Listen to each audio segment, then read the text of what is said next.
আহ আহ কি দাঁত ব্যথা কি দাঁত ব্যথা এত কথা বলতে চিন্তা করিস না ওই যে রাস্তায় বলাই বসি গাড়ি দিয়ে তোর নিয়ে যাবো ডাক্তারখানায় আর তো জ্বালাই সত্যি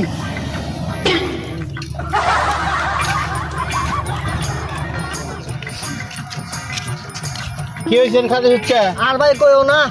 সারা রাত ধরে জ্বালাইতেছে দাঁত দিচ্ছে দাঁত ব্যথা কার ওই যে আর দাঁত ব্যথা হয়েছে সুখায় না ও কোন সাইডে দাঁত ব্যথা টাকা বলছে দেহি ভিতরে কি সমস্যা ও এ তো কোনো সমস্যাই না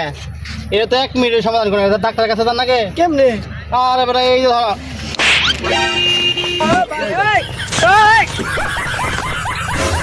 ভাই